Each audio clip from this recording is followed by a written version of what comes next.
Good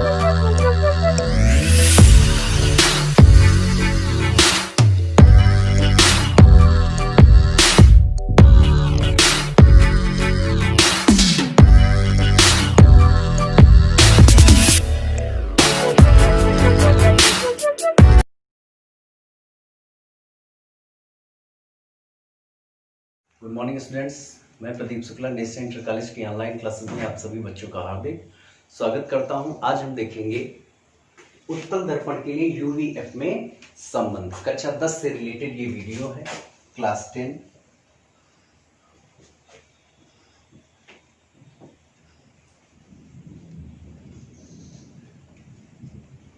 देखते हैं उत्तल दर्पण के लिए यूवीएफ में संबंध। पिछले टॉपिक में आपने देखा था अवतल दर्पण के लिए यूवीएफ में संबंध। तो इसके लिए सबसे पहले एक उत्तल दर्पण ले लें, ऐसा दर्पण जिसमें परावर्तन उभरे हुए तल से होता है और दबे हुए तल पर कलाई की जाती है।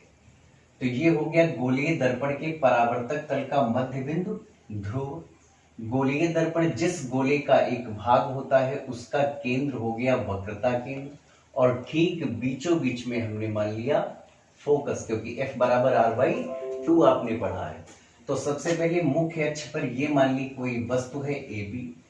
तो वस्तु AB के B सिरे से मुख्य अक्ष के समांतर चलने वाली प्रकाश की किरण, समांतर का मतलब होता है मुख्य अक्ष और इसके बीच में जो दूरी होगी वो हर जगह पर समान होगी। तो मुख्य अक्ष के समांतर चलने वाली प्रकाश की किरण फोकस से जाती हुई प्रतीत होती है। अवतल दर्पण में क्या होता है, फोकस से होकर जाती है और यहाँ पर फोकस से होकर जाती हुई प्रतीत होती है। दूसरी प्रकाश की किरण जो वक्रता केंद्र C से होकर जाती हुई प्रतीत होती है, अपने ही मार्ग में वापस लौट जाती है। ये दोनों किरणें एक दूसरे को जिस बिंदु पर मिलती हैं उसी बिंदु पर आभासी सीधा और वस्तु से छोटा प्रतिबिंब प्राप्त होता है, A' और B'। ये वस्तु है AB और प्रतिबिंब हमको मिला है A' और B'। ये दर्पण पे जहां पर प्रकाश की किरण थी यहां पर हमने ये लंब डाल दिया M और N। ये हो गया M और ये हो गया N। तो ठीक वही पोजीशन हम करेंगे। सबसे पहले यहां पर देखते हैं कि दर्पण कोई भी हो, समस्त दूरियां दर्पण के ध्रुव से मापी जाती हैं, यानी P से हम हर दूरी मापेंगे। तो ध्रुव से वस्तु की दूरी, प्रकाश किरण के चलने की दिशा में अगर दूरी मापते हैं तो प्लस चिन्ह के साथ लेते हैं, और प्रकाश किरण के चलने की विपरीत दिशा में दूरी लेते हैं तो माइनस की। अब वस्तु देखें तो प्रकाश किरण इस ओर चल रही है, ध्रुव से वस्तु की दूरी हम प्रकाश किरण के विपरीत ले रहे हैं तो माइनस की लेंगे, यानी हम लिखेंगे क्या, माना दर्पण के ध्रुव से, माना दर्पण के ध्रुव P से वस्तु की दूरी। तो वस्तु की दूरी देखेंगे तो ये हो जाएगी PA' और लेंगे कहे कि माइनस की। फिर इसके बाद देखें ध्रुव से, ध्रुव P से फोकस की दूरी देखें यहां पर। तो फोकस दूरी देख रहे हैं, प्रकाश किरण के चलने की दिशा में माप रहे हैं, तो ये दूरी हम जो फोकस दूरी है वो प्लस की लेंगे। तो ध्रुव से फोकस दूरी जो होगी PF बराबर ये हो जाएगी -F। प्रकाश किरण के चलने की दिशा में तो प्लस चिन्ह के साथ लेंगे, यानी प्लस की F हो जाएगी। ध्रुव से प्रतिबिंब की दूरी देखें तो ध्रुव है P से प्रतिबिंब, प्रतिबिंब हमारा बना हुआ है A' पर, तो PA' बराबर हो जाएगा प्लस का V, प्रकाश किरण के चलने की दिशा में ये दूरी। और P से C तक, यानी ध्रुव P से अगर हम वक्रता त्रिज्या देखें, वक्रता केंद्र की दूरी, तो वक्रता केंद्र की दूरी हो जाएगी PC बराबर प्लस का R। सिर्फ वस्तु की दूरी माइनस में होगी क्योंकि वो है प्रकाश किरण के चलने की विपरीत दिशा में। बाकी शेष प्रतिबिंब की दूरी, फोकस दूरी और वक्रता त्रिज्या तीनों प्रकाश किरण के चलने की दिशा में, तो तीनों दूरियां प्लस चिन्ह के साथ लेंगे। अब सबसे पहले जैसे हम वहां पर किए थे कि त्रिभुज ABC तथा त्रिभुज A', B', C दोनों समकोणिक हैं, त्रिभुज समकोणिक हैं। अब अगर ये दो त्रिभुज समकोणिक हैं, कौन से दो त्रिभुज? त्रिभुज ए बी सी, अर्थात ए बी यहां पर है और सी है लास्ट में। ए बी सी और ए डैश बी डैश सी, हम देख रहे हैं ये यहां पर है ए डैश बी डैश सी, दोनों समकोणिक है ए बी सी और ए डैश बी डैश सी। तो अगर दो त्रिभुज समकोणिक है तो उनकी भुजाएं समान अनुपातिक होंगी, संगत भुजाएं। तो इस बड़े त्रिभुज की भुजा ले रहे हैं ए बी, तो उसके बटे में इस त्रिभुज की यानी छोटे वाले त्रिभुज की अगर ए बी लिए तो उसके बटे में भुजा होगी ए डैश बी डैश। बराबर देखें इसका आधार, तो इस टोटल का आधार है ए सी और छोटे वाले त्रिभुज का आधार है ए डैश सी। डाल दिया समीकरण ए। अगला त्रिभुज देखें, इसको मिटाते हैं। अगला हमारे पास है कि त्रिभुज इधर ले लें, त्रिभुज ए डैश बी डैश एफ और एम एन एफ। त्रिभुज एम एन एफ तथा त्रिभुज ए डैश बी डैश एफ, ये भी समकोणिक है। तो इसमें भी वही करेंगे, देखें कहां पर त्रिभुज है। तो एम एन एफ यानी इस प्रकार से है एम एन और एफ, एम एन एफ, और दूसरा हमने लिया ए डैश बी डैश एफ, ये दोनों त्रिभुज भी समकोणिक। तो सेम वही एम एन बटे ए डैश बी डैश जैसा पिछले वाले दोनों त्रिभुजों में किए हैं, संगत भुजाएं समानुपाती होंगी, एम एन बटे ए डैश बी डैश और एफ एन, एफ से एन ये और बटे ए डैश एफ, आधार बटे आधार।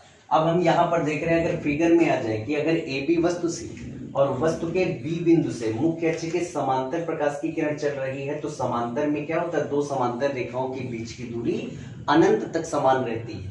तो ए बी और एम एन ये दोनों आपस में बराबर होंगे, तो एम एन की जगह पर रख सकते हैं ए बी बटे ए डैश बी डैश और बराबर हो जाएगा एफ एन बटे ए डैश एफ। इसको समीकरण 2 डाल दिया। समीकरण 1 और 2 से, तो समीकरण 1 व 2 से हम देख रहे हैं क्या हो जाएगा, एल एच एस इन दोनों के बराबर है ए बी बटे A dash B dash, A B बटे ए डैश बी डैश, तो आर एच एस भी इनके बराबर होंगे। यानी इधर आर एच एस में हमारे पास लिखा हुआ है ए सी बटे ए डैश सी और इस साइड में लिखा हुआ है एफ एन बटे ए डैश एफ। यदि ये जो एफ एन वाली दूरी है एफ से लेके एन तक, ये वाली जो दूरी है, यदि एम बिंदु पी के निकट हो, यदि एम बिंदु पी के निकट हो तो क्या होगा, ये जो एम बिंदु दिया गया वो पी के निकट हो, अर्थात वस्तु मान ले इतनी वस्तु की लंबाई हमको यहां पर दी नहीं गई है। तो अगर वस्तु मान ले कि ए बी यहां पर है, तो बी से अगर मुख्य अक्ष के समांतर प्रकाश की किरण जाएगी तो एम यहां पर होगा, तो एम से जो लंब पड़ा है वो यहीं पर हो जाएगा, यानी एफ से एन तक दूरी पी एफ के बराबर होगी, यानी एफ एन बराबर हो जाएगा पी एफ। एफ एन की जगह पर यहां पी एफ रख दें तो देखिए क्या होता है, ये लिखा हुआ है ए सी बटे ए डैश सी और बराबर इस साइड में एफ एन की जगह पर मान रख देंगे पी एफ और बटे में आया है ए डैश एफ। अब मान निकालते हैं, दूसरे टाइम हम वही बना लेते हैं फिगर कि हमारे पास दिया था ये बिंदु पी था और ए तक की दूरी हम माने थे पी से ए तक की दूरी है माइनस के यू, तो ये दूरी हो जाएगी माइनस यू। यहां पर देखिए पी से ए डैश की दूरी, पी से एफ तक दूरी, पहले बिंदु है ए डैश, फिर है एफ और लास्ट में है इस साइड में सी। तो पी से सी तक दूरी है आर, पी से एफ तक की दूरी है एफ और पी से ए डैश तक की दूरी है वी। मान निकालते हैं ए से सी की वैल्यू, तो ए से लेकर सी तक वैल्यू हम देख रहे हैं पूरी दूरी कितनी होगी, तो ए से यहां तक दूरी है यू और ये दूरी है आर, तो इस यू दूरी में आर दूरी जोड़ दें तो टोटल दूरी हो जाएगी माइनस का यू और प्लस का आर।